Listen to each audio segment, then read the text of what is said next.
Maestro, Señor, muy buenas noches, señor. ¿cómo estuvo el día domingo? Hoy, después de casi 6 días, hoy día salí a la calle, así que contento, ya me estaba dando los encierros bueno, a los que son de mi edad van a conocer la alguita marina, pero ya me estaban dando los encierros y estaba desesperado. Tuve que ir a dejar a buscar una parrilla para hacer un asado. Así que fui a buscar una parrilla eléctrica y aproveché de conducir. ¿Y tú? ¿Cómo va el encierro? Bien, igual, trabajando en algunas cosas. Al final, aprovechando el tiempo que uno dice cuando hace más labores, ¿cierto? Dice, no tengo tiempo. Y ahora supuestamente es cuando deberíamos aprovechar ese tiempo para hacer las cosas. En mi caso, material digital. ¿Te había pasado a ti un ebook que hice sobre niños en movimiento durante la cuarentena? Que Sí, sí era lo vi. más acercado para los padres que entrenadores, como recomendaciones, pero que de igual forma tenía bastante contenido de interés para entrenadores. Sí, se lo vi. Le eché una mirada por encimita, como creo que te comenté ese día. Y creo que es un aporte para todos nuestros colegas en esta etapa tan difícil de todos. De hecho, si alguien quiere acceder al material, eh, puede de hecho pedírmelo a mi mensajería privada y yo con gusto se lo puedo compartir free pass. Así que no tengan vergüenza para pedírmelo, se los comparto sin ningún problema. Perfecto, entonces al final de la conferencia acordémonos de esa parte que es importante, porque es importante que se comparta tu archivo para todas las personas que tienen hijos o pueden tener amigos, hijos o familiares, que es importante que hagan ejercicio estos niños. Por lo tanto, justo con eso me engancho, primero para que te presentes, por favor, adelante. Bueno, como bien dice mi Instagram, mi nombre es Eugenio Fierro, soy de Chile, de Rancagua, así que aguante la sexta región. Y me estoy dedicando con mucha fuerza a lo que tiene que ver con el entrenamiento y salud infanto-juvenil. Justo ahora igual estoy tomando una formación a distancia con un español sobre este tema y también están tocando mucho sobre el entrenamiento o el ejercicio físico en realidad en el cáncer pediátrico. No podría hablar mucho aún de eso porque recién estoy tomando la formación y recién estoy entrando a ese módulo, pero próximamente quiero ver la posibilidad de poder entregarles también un ebook relacionado a ese tema que es bastante interesante. Y con mi formación, digamos, profesional, soy preparador físico y tengo un diplomado de la Finisterra en Ciencias de la Actividad Física en niños y adolescentes o en la población de jóvenes. Perfecto, Eugenio, cuéntanos cuál es el tema del día de hoy. Justamente el día de hoy vamos a tratar todo lo que tiene que ver con el entrenamiento y salud en jóvenes. Entiéndase jóvenes por niños y adolescentes, no solamente adolescentes, sino que, de hecho, si buscan en la literatura, cuando se refiere a jóvenes, hace énfasis a que involucra a ambas poblaciones, niños y adolescentes. Entonces, vamos separando. Primero, los vamos a separar por estadios, por edad. ¿Cómo vamos a ver cuando estamos hablando de jóvenes o de niños? O sea, lo más fácil es separarlo obviamente por, digamos, edades cronológicas, que por edades quizás más biológicas o madurativas con carácter sexual y secundario. Entonces nos queda mucho más cómodo por la edad cronológica en lo genérico. Sabemos que eso puede variar, ¿cierto?, por el desarrollo a nivel biológico, pero es mucho más cómodo la edad cronológica. Perfecto. Entonces, los niños va desde cuándo hasta cuándo.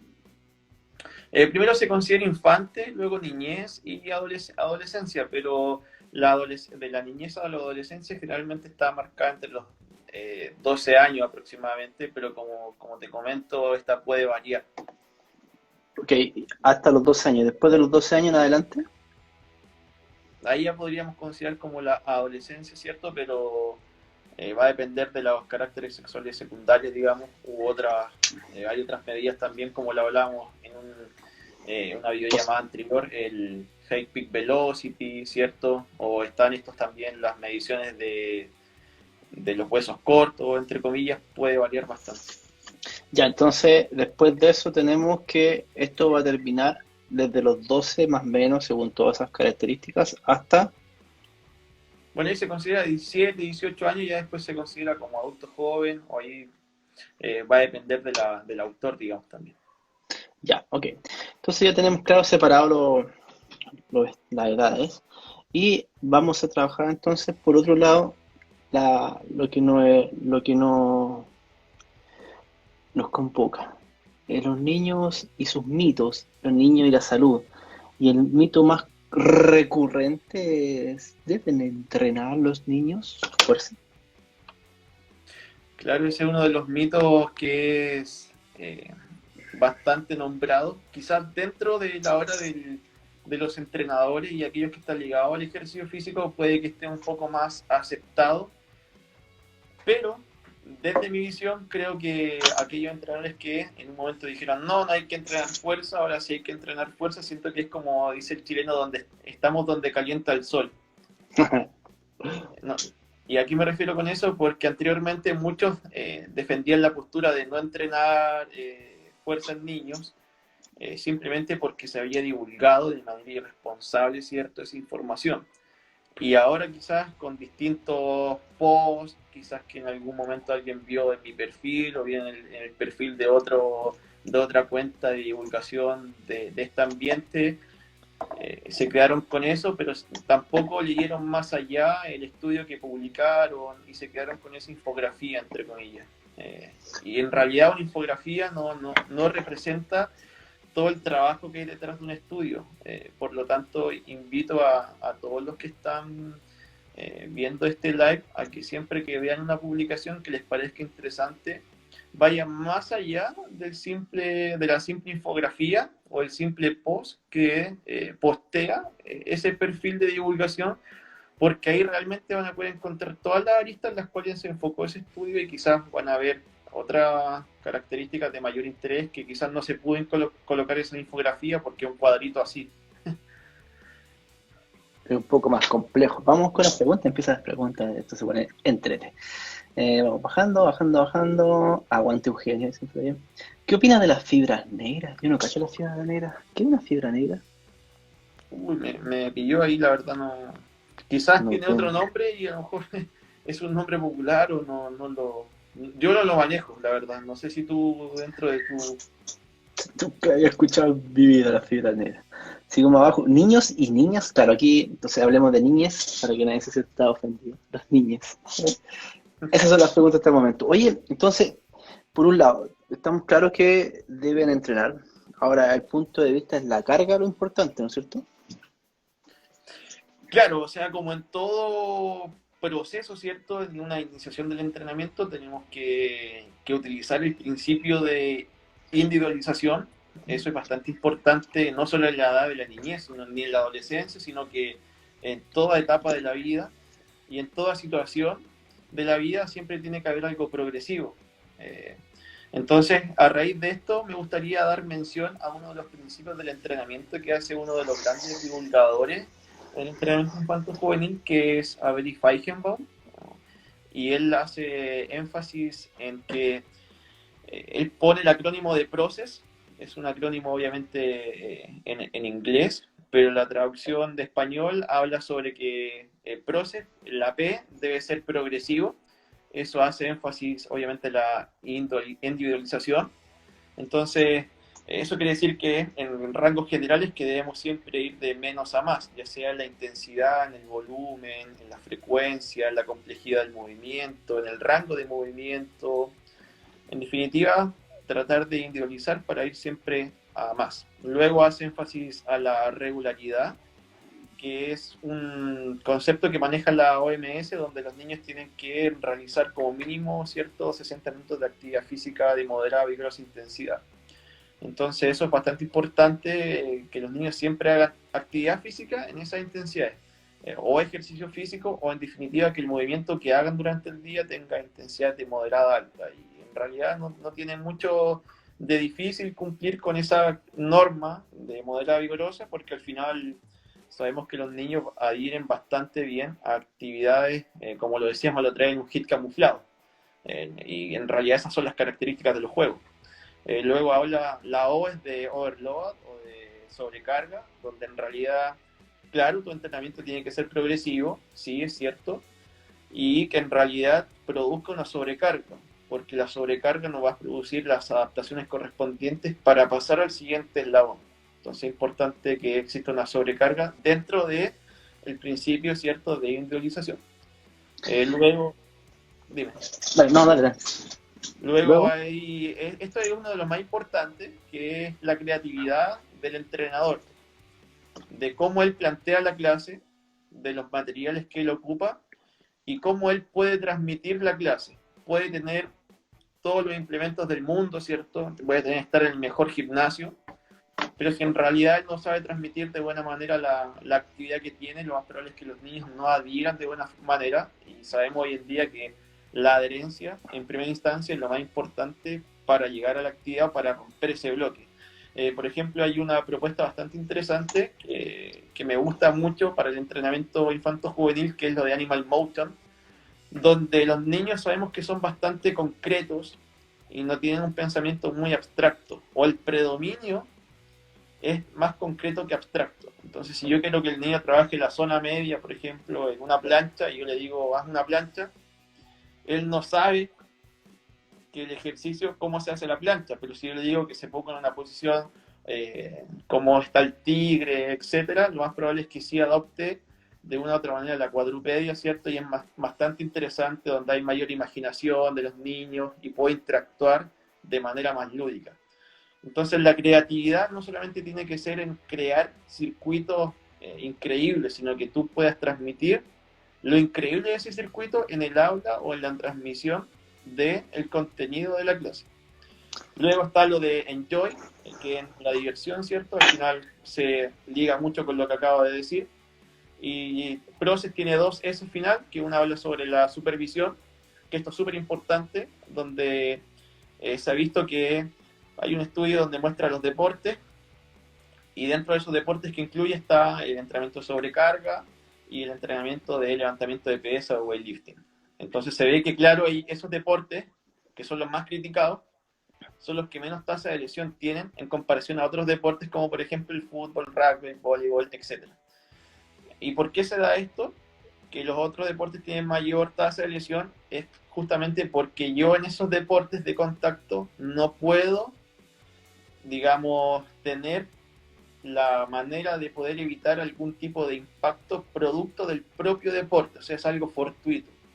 Lo que sí puedo prevenir de cierta forma, o en realidad reducir, es agregar un entrenamiento de fuerza o entrenamiento de un acondicionamiento físico de fuerza específico para ese deporte, donde claro, van a seguir habiendo esos contactos producto del propio deporte, pero voy a poder reducir la tasa de lesión por haber agregado ese acondicionamiento físico para mi deporte y estar más fuerte al momento de quizás recibir un impacto.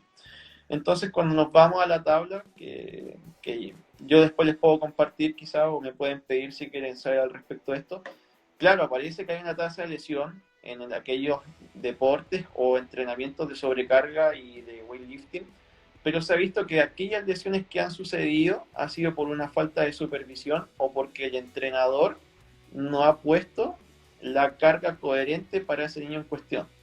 Es como cuando te dicen que un entrenamiento es malo y en realidad no hay entrenamientos malos, sino que hay coach o entrenadores carentes del coaching.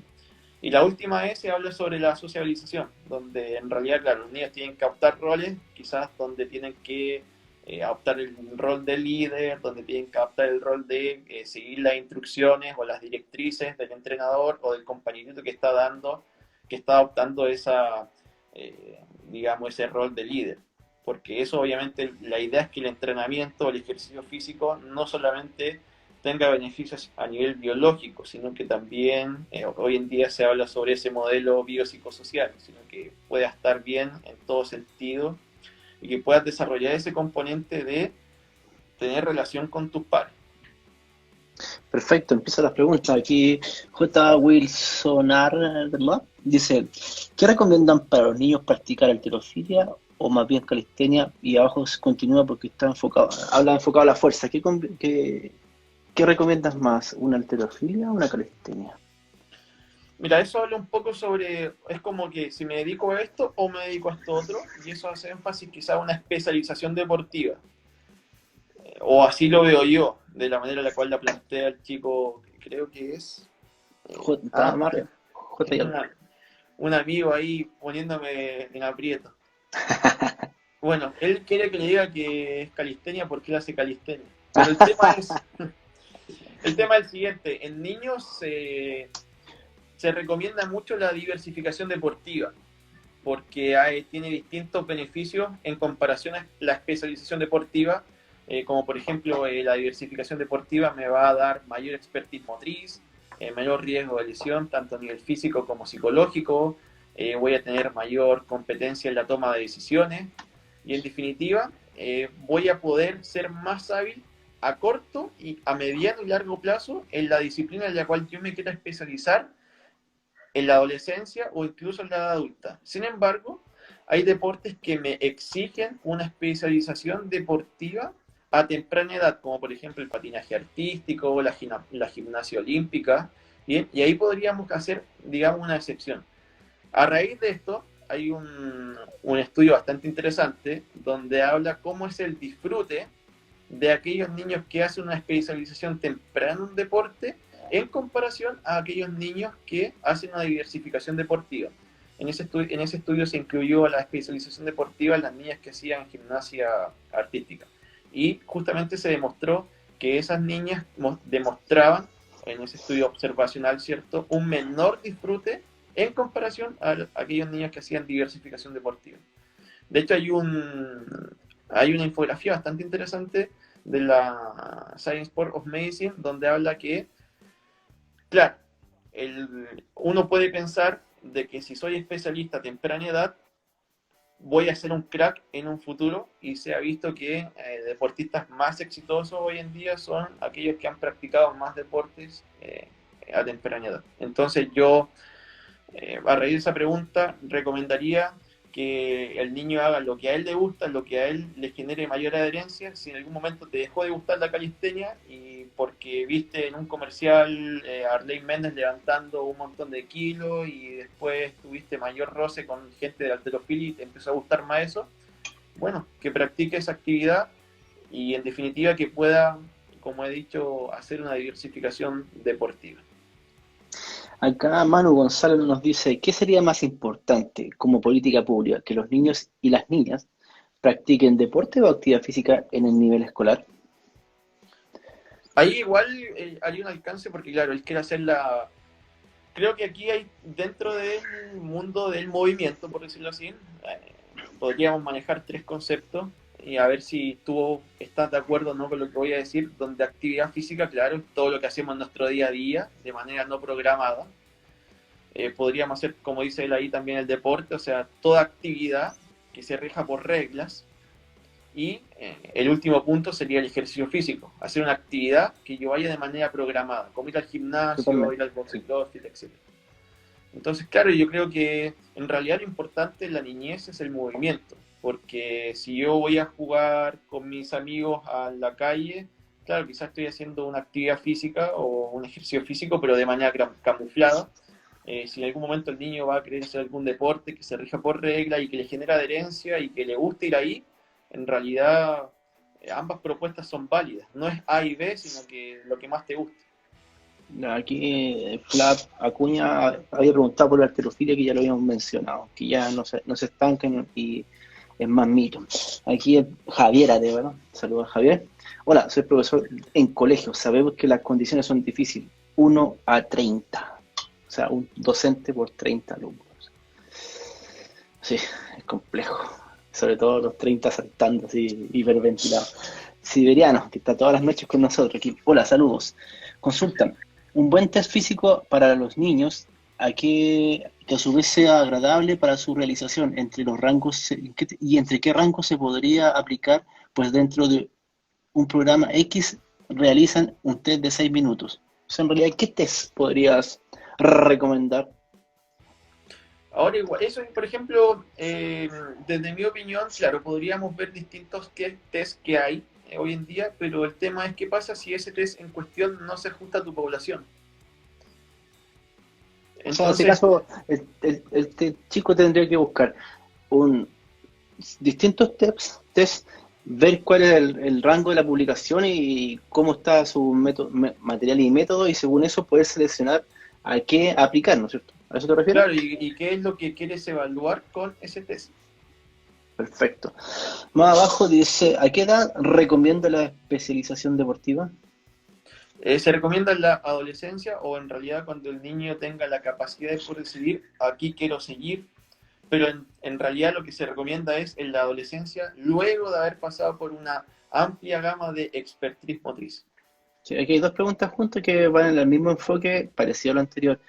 ¿Algún test de esfuerzo para niños? ¿Test de esfuerzo físico?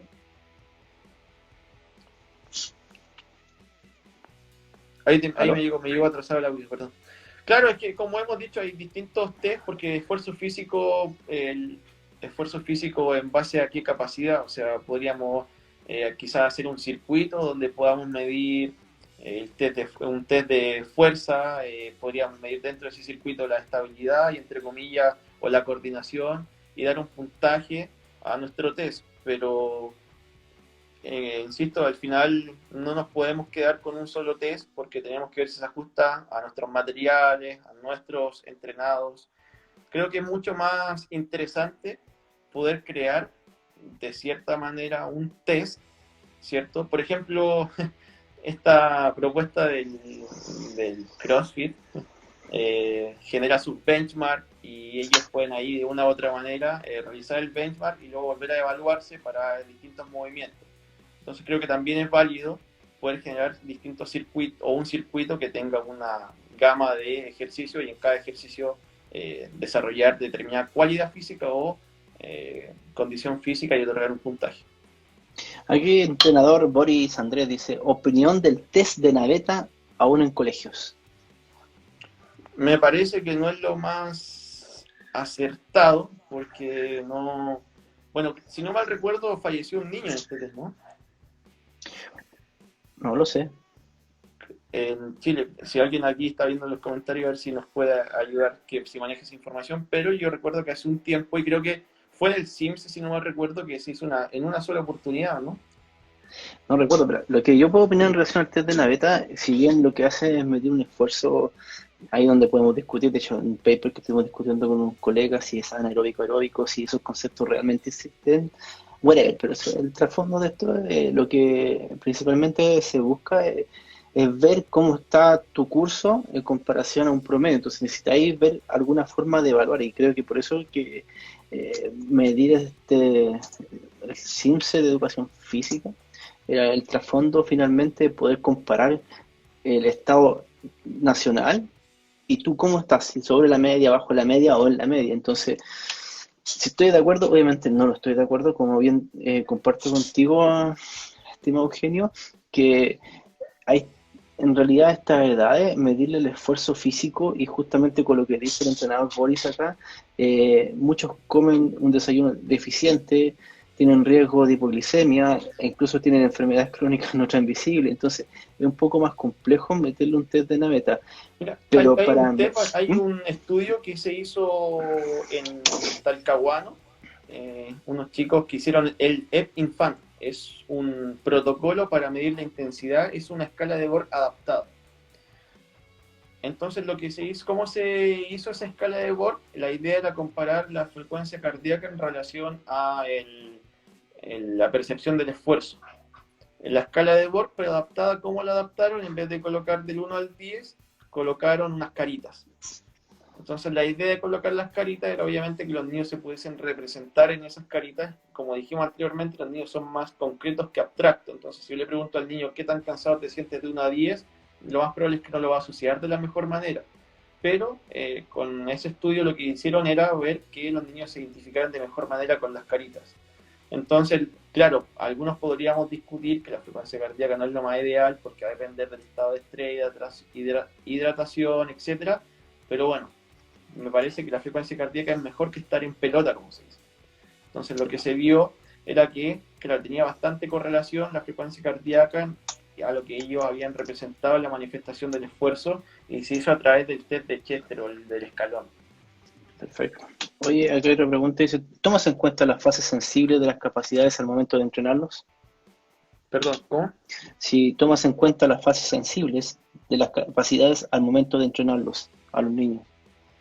Me parece que los niños en realidad son más que una edad en realidad cronológica o que, claro, que un número, ¿cierto? Una edad cronológica que en realidad lo que tenemos que hacer, como dije en un inicio, en los principios, una progresión en los entrenamientos, ya sea en la carga, en la elección de los ejercicios, en el volumen, etcétera. Pero sí podríamos considerar de una u otra manera las fases sensibles para ver y desarrollar quizás más el área psicomotriz en la niñez y obviamente en la adolescencia quizás más las capacidades físicas, pero también tendríamos que ver la edad biológica de ese niño o la edad cognitiva. Aquí otra pregunta dice, en el mundo moderno, ¿cómo ves la metodología tradicional en las artes marciales versus la metodología actual? Marcial y lúdica, ¿cómo la manejarías? No entendí muy bien, a ver. Que me pregunta, dice, en el mundo moderno, ¿cómo ves la metodología tradicional en las artes marciales versus la metodología actual? Y por un lado después me dice marcial y lúdica, ¿cómo la manejarías? Me dice el mundo moderno me imagino que ahora, pero lo dice la metodología actual. Ahí yo desconozco artes marciales. Sigamos bajando. Dice, acondicionamiento específico en niños. Tenía entendido que los niños era algo generalizado, supongo, y en adolescentes ir aplicando lo más específico. Ahora, Guillermo, en tu caso, de forma personal, ¿qué sugieres, Guillermo? Eugenio, ¿cachaste dónde está? Ahí en Sí, el en Ego John. Goyón. Dice acondicionamiento de ejercicio. Eugenio Claro, o sea, Guillermo Fierro. creo que la especificidad tiene que ir hacia el deporte, por ejemplo, sí, tiene que ir hacia el deporte, pero yo soy más de la idea, por ejemplo, del acondicionamiento físico, que hoy en día se maneja mucho el entrenamiento funcional, o el Functional Kit, el Bendy Funcional, como le quieran colocar a su nombre, cierto, de fantasía. Hoy en día, claro, se ve que los entrenadores hacen hacer burpees, saltar el cajón, etcétera, a los niños, pero creo que nos hemos olvidado un poco los componentes que nos puede ayudar dentro del entrenamiento funcional, realizar distintos movimientos de un deporte, como botear un balón, patear un balón, lanzar. Creo que se han olvidado de cierta manera de eso. Hoy en día, por ejemplo, la ACCM en el 2020, dentro de las tendencias del fitness, posicionó a las metodologías del HIIT en el top 2. Entonces, claro, esas metodologías han llegado con bastante fuerza, porque quizás tienen un gran componente de adherencia, porque en las redes sociales se ve mucho eso, en definitiva, múltiples factores. Pero, en niños, me imagino que los entrenadores están tan secados con eso que se han ido muy al extremo y han dejado otras situaciones como, por ejemplo, incluir en un entrenamiento funcional el lanzamiento de un balón desde la técnica del básquetbol, o botear el balón con la técnica del básquetbol, y en definitiva patear un balón quizás. O sea, vas a seguir haciendo un entrenamiento funcional dedicado a ese, digamos, objetivo específico del entrenamiento del día. Entonces creo que por ahí no tiene que ser tan específico, sino que pueden haber días donde te puedes salir un poco de tu deporte para justamente no caer en la especialización deportiva. Perfecto. Aquí, ¿el entrenamiento de sobrecarga altera negativamente la osteología y la miología del niño? Hemos conversado un poco de eso. Claro, no lo altera, es más, puede potenciar incluso el crecimiento longitudinal. Claramente, si tus padres miden 1,50, no esperes medir 1,90, eso no va a suceder. Ahora, si pensamos que el entrenamiento de sobrecarga nos va a generar una disminución del crecimiento, entonces sería bajo esa lógica coherente decir que los niños que practiquen básquetbol van a medir 2 metros. Claro.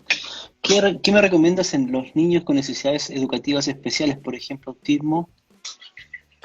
Esas poblaciones especiales creo que en realidad tiene que ser manejado con un equipo multidisciplinario, donde tiene que haber quizá un educador diferencial, o tiene que haber, entre comillas, profesionales que puedan atender eh, la conducta diferencial de ese niño para llegarlo de la mejor manera.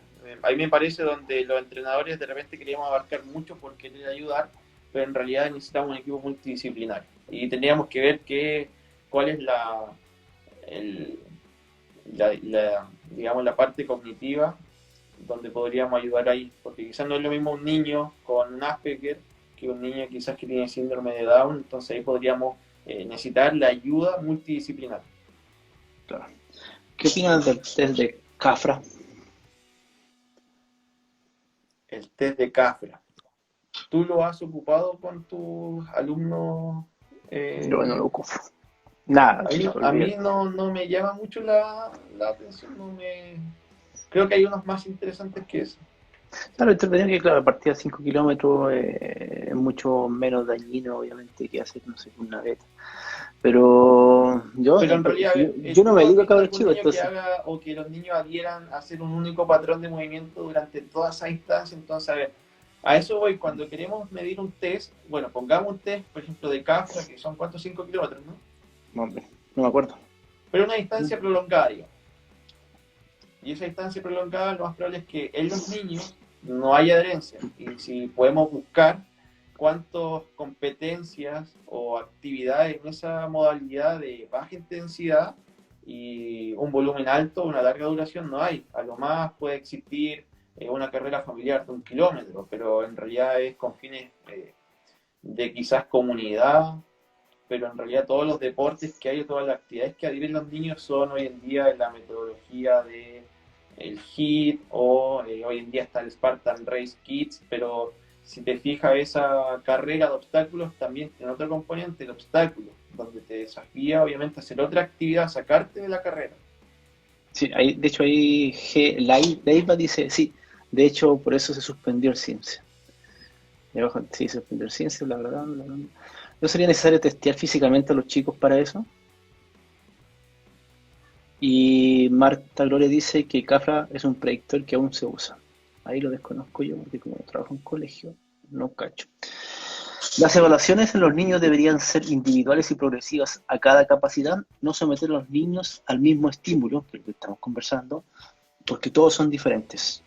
Claro, y aquí es bastante interesante hablar sobre qué pasa con esa evaluación de la famosa extensión de codo, ¿cierto? Los famosos push-ups en el colegio, en la edad o en la media, ¿cierto? En la enseñanza media, donde se ha visto, ¿cierto?, que somos una población bastante obesa. De hecho, Chile en el 2019 se clasificó uno de los países más obesos a nivel mundial dentro de los que están en la OCDE. Luego sigue México y Estados Unidos. Entonces, ¿cómo podemos someter a un niño con un alto porcentaje de grasa, en definitiva un peso corporal bastante elevado, a realizar el test de push-up o el test de la extensión de codo?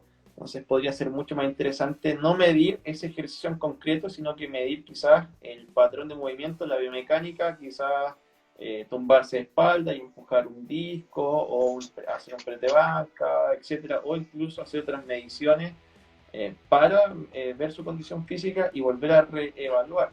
De hecho, se ha visto que los niños con obesidad adhieren mucho mejor a entrenamientos o ejercicios de fuerza respecto a aquellos ejercicios, por ejemplo, aeróbicos, donde tienen que mover mucho su masa corporal en una distancia. Y obviamente en ejercicios de fuerza que se acorden a sus capacidades, porque si yo le pongo a un niño que haga el test del push-up, claro, lo más probable es que eso no le genere, como hemos dicho, la adherencia correspondiente. ¿Por qué no le genera la adherencia? Porque no se siente competente para la actividad. Y no sentirme competente me genera una baja confianza. Pero si yo lo pongo en una actividad donde, claro, le demuestro que él lo puede hacer y que, claro, al momento de indicarle, se siente confiado para hacerlo, va a poder tener mayor adherencia y mayor, digamos, capacidad, tanto psicológica como física, para hacer ese test. Perfecto, sigo bajando. un envío con Carlos Saavedra. Lo contacté a Carlos, pero está en el sur acuartelado y no anda de ánimo, me dijo, por lo menos para esta temporada. Sigo bajando con respecto a lo anterior en niños con sobrepeso y se mide el test de 6 minutos que caminata. Eh, Poco atractivo, capacidad funcional, justamente lo que hablábamos. Al ser algo constante y repetitivo, no es atractivo para los niños. Sigo bajando. Eugenio, lo mejor de Rancagua, dice. El test de CAFA, ya lo hablamos. Sí, muy bueno, a pesar que unía fuerza. La pregunta es, en una clase con niños, ¿qué sugerirías para manejar la disciplina y la lúdica sin perder la atención de lo que se quiere enseñar del alumno? Por ejemplo, eso lo que se habla en cuando yo podría incluir al niño en en un programa de fitness grupal. No se habla mucho en la edad cronológica, sino que la edad cognitiva, porque es importante que el niño pueda seguir las directrices del entrenador o del coach a cargo. Entonces, claro, podríamos tener distintas edades, porque las edades madurativas, cognitivas son diferentes, pero hay un consenso genérico donde habla que entre los 6 y los 8 años ya podría el niño insertarse en las actividades de fitness grupal infantil, porque un niño no sabe el daño, por ejemplo, que puede tener arrojarle la mancuerna a otro, pero se ha visto que entre los 6 en adelante ya hay una conciencia de lo que es bueno y lo que es malo, de que yo le digo, deja esa mancuerna ahí, porque si tú la lanzas le vas a hacer daño al compañero, claro, él lo va a poder entender, o sabe que al momento de lanzar la mancuerna le puede generar un daño a otro compañero. Entonces, eso es importante, considerar una edad cognitiva. Podría quizás hacer una anamnesis, ¿cierto?, con los padres para saber cómo es el comportamiento de su hijo, etcétera, y crear una anamnesis para ver cómo podría ser en definitiva el comportamiento del niño en el momento de realizar la actividad. Y así obviamente no podemos controlar la situación porque es un niño que claramente no sigue las directrices.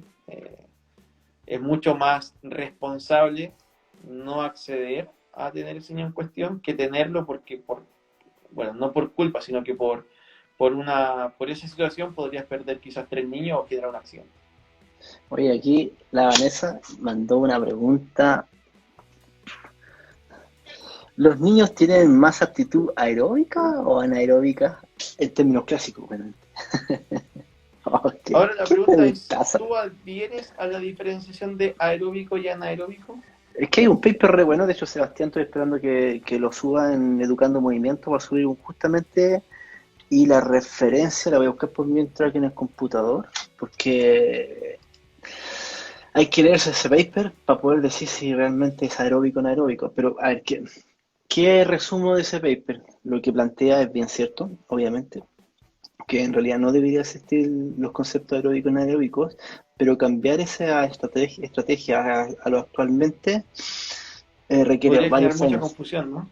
Es que requiere muchos años, ¿cachai? Requiere muchos años para que se vaya dando vuelta ese cambio estructural, porque tenéis que pensar que todos los educadores que están actualmente dictando clases se criaron con el tema aeróbico anaeróbico, y entrar fuerte con el tema para poder cambiar el paradigma es bastante lejos. Por eso que lo que dice la Vane, ahí justamente, si los niños tienen mayor actitud aeróbica anaeróbica, debiéramos enfocarlo aquí para la respuesta en lo que conocemos como aeróbico o anaeróbico.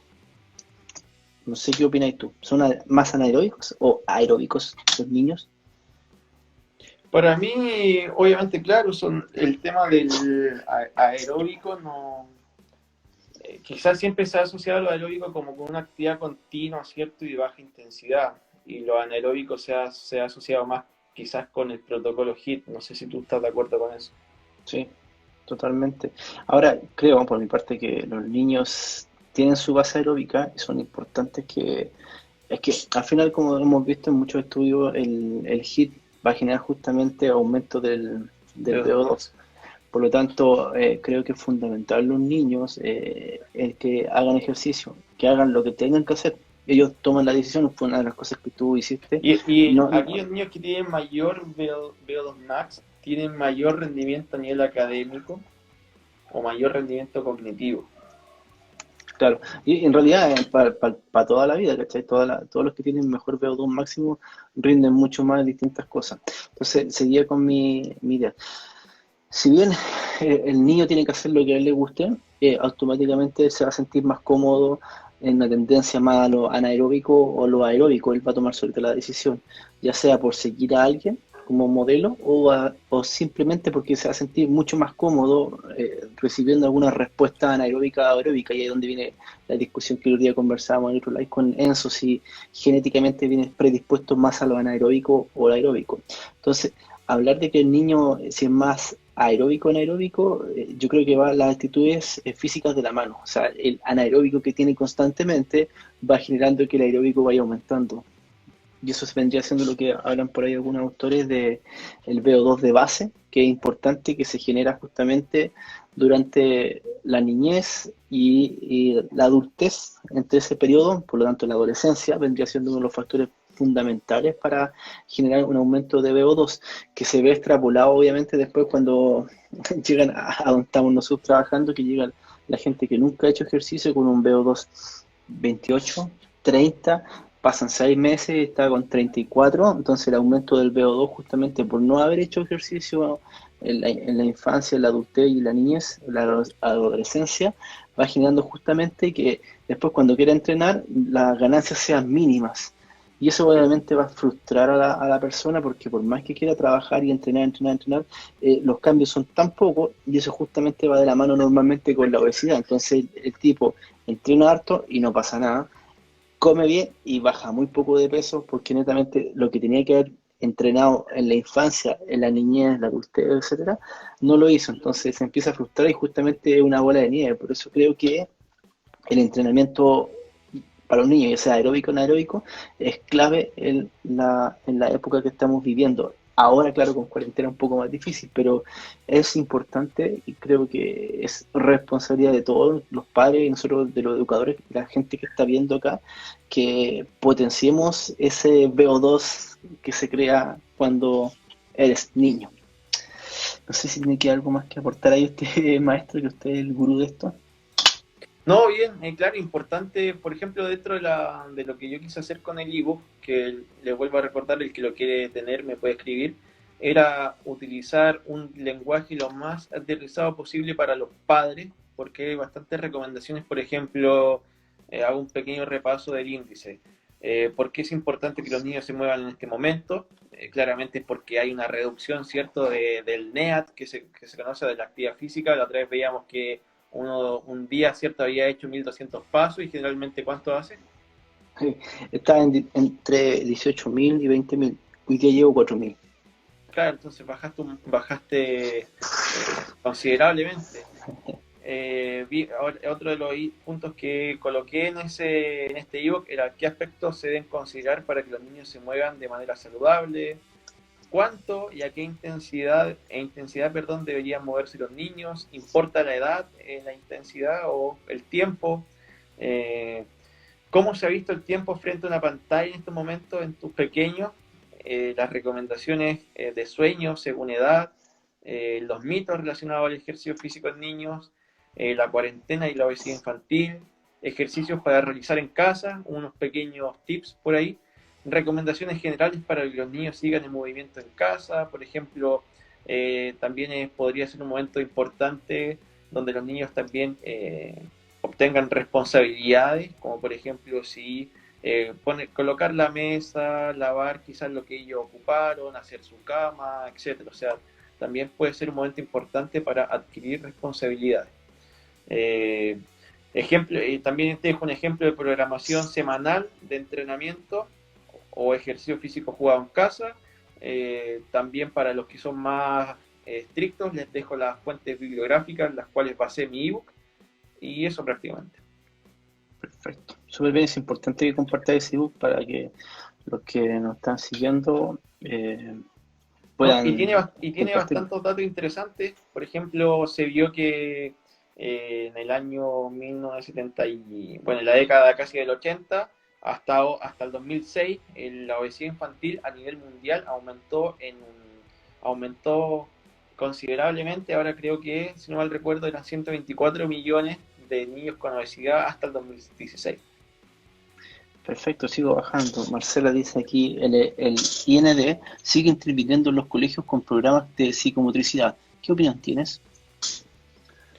Claro, o sea, es que es como, a ver, no sé si es por una falta de lectura, de conocimiento, con respecto a que solamente nos enfoquemos en lo psicomotriz y dejemos de lado la potenciación de el desarrollo de la fuerza. Ahora es interesante discutir el concepto de fuerza porque parece ser que cuando hablamos de fuerza simplemente nos enfocamos o rápidamente se nos viene a la mente un tipo con 100 kilos sobre la espalda haciendo back Claro, squat o sentadilla trasera.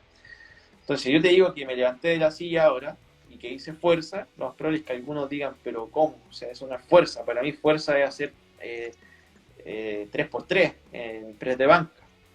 Entonces, claro, la capacidad de desarrollar fuerzas o la capacidad física, fuerza es una, sí, yo estoy de acuerdo con eso, pero tiene distintas maneras de manifestarse. Entonces, si yo digo que salto el cajón y que estoy haciendo fuerza, claro, estoy haciendo fuerza, pero en una manifestación distinta a la que se conoce.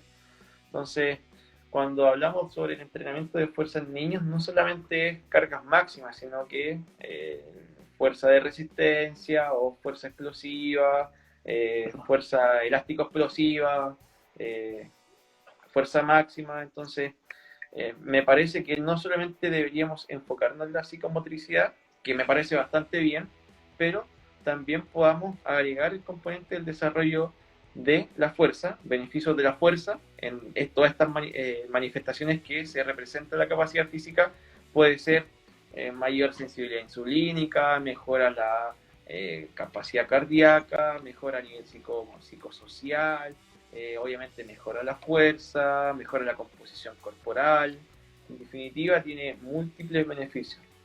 perfecto, sigo bajando. Y otro punto importante que también mejora a nivel, digamos, de la densidad mineral ósea, o sea, nos hace tener huesos más fuertes. Como dijimos en un inicio, si tengo mis huesos más fuertes, si en algún momento me encuentro en una situación de impacto, voy a poder, o mi estructura ósea va a poder sobrellevar de mejor manera ese impacto para prevenir la lesión. Claro, sigo bajando. Están preguntando por tu ebook. ¿Dónde lo voy a compartir? Lamentablemente todavía no llego a los 10K en los seguidores de Instagram, por lo tanto no puedo hacer el famoso swipe up. ¿Bien? Sígalo, sígalo, sígalo, sígalo, sígalo. Así que pueden pedírmelo por interno y yo les puedo compartir el PDF para que lo puedan ahí tener. Así que escríbanme al interno y yo se los comparto. Aquí hay una pregunta, dice, ¿cómo diferencias la manifestación de la fuerza de un RM versus la de 3 RM, por ejemplo, que diste? ¿Cómo diferencia Carlos Javier Deportes? ¿Cómo diferencia la manifestación de la fuerza de un RM versus la de 3 RM? Ahora el niño no es interesante tampoco buscar un RM, o sea, podríamos simplemente, hoy en día se está usando bastante la velocidad de ejecución, ¿cierto? Para de una u otra manera medir el 1RM del día, porque sabemos que esto varía bastante, o sea, si un día yo ocupé mi 1RM, por ejemplo, hoy día busqué mi 1RM de deadlift y saqué 200 kilos. Vuelvo a 3 semanas después y digo, voy a trabajar al 80% de mi 1RM, que son 200 kilos, y digo, y ese día ando súper mal, porque ese día me pateó mi polola, quizás me cortaron del trabajo, etcétera, y en definitiva hay múltiples factores que afectan a mi rendimiento. No sería tan interesante ocupar mi 1RM histórico, y podría ser mucho más interesante buscar la velocidad de ejecución. Ahora, claro, me van a decir, no, es que no tengo encoder para poder medirlo, pero hay otras herramientas como la que desarrolló Carlos Balsalore, ¿cierto? Con MyLift, que no sé si tú la pudiste ver en alguna oportunidad Sí, sí, trabajé con ella varios meses. y adherió bastante, adherió bien, ¿no? No mucho. La verdad es que hay una comparación en por decirlo así, O sea, estudio. es correlativa, pero no adhiere mucho. Yo la hice de una manera observacional, la hicimos cuando estaba en el proceso de formación del diplomado, lo hicimos con un encoder lineal en el ejercicio del back squat y en paralelo estaba con el celular haciendo lo de MyLift y tenía bastante correlación. Sí, sí tiene correlación, pero no es muy adherente, como podríamos decir. ¿Sabes? Para el entrenador es cacho, para nosotros es medio cacho sacar el celular, estar viéndola moviendo, ajustando el tiempo de segundo, en cuál es el tipo va a hacer Claro, el tiene movimiento. sus pros y sus contras. O sea, si No, no tenemos el dinero para comprar el Encoder, bueno, vamos a tener que darnos ese tiempo. claro. Aquí Carlos nuevamente nos pregunta, de qué nivel que tu estructura ósea esté desarrollada? A ver, ¿de qué nivel que tu estructura ósea esté desarrollada en base a la alimentación o el entrenamiento? No, no El entiendo la nivel pregunta. No entiendo la pregunta. Sigo bajando. La velocidad de ejecución habitualmente es uno creo que los que utiliza para objetivos más de rendimiento deportivo. No, Bueno, no, claro, o sea, no si entiendo. yo quiero buscarme un RM del día, también podría buscar, no, claro, con un rendimiento, pero no un nivel de rendimiento de elite. Entonces podría también ser interesante para mi rendimiento físico, nada más para mantenerme saludable y trabajar lo más objetivo posible en los porcentajes de un RM que quiero trabajar. Claro. Estimado, entonces ya nos quedan 3 minutos. Peguémonos un resumen de todo lo que pudimos hablar. Maestro, lo escucho. Bien, no, lo decir que lo más importante siempre es la adherencia, informar que eh, hay una tríada bastante interesante sobre la tríada inactiva física pediátrica, donde esta tríada lo que postula es que los niños tengan ejercicio físico de manera regular, ojalá lo mínimo sean 60 minutos de moderada y vigorosa intensidad, que se pueda integrar siempre el entrenamiento de fuerza con los principios que nombramos, de menos a más siempre, y que exista un alfabetismo físico en los niños para que adhican de la mejor manera a todos los movimientos que puedan hacer en su día a día, ya sea en algún deporte, etc. Eh, Nada, es interesante también que no se caiga en la especialización deportiva, que los padres no obliguen a los niños a hacer un deporte, los cuales quizás ellos se quedaron frustrados de niños. Siempre se pone mucho el ejemplo del fútbol, y donde cuando el niño te dice que quiere hacer voleibol, tú no lo dejas hacer porque es tu frustración hacer fútbol, etcétera.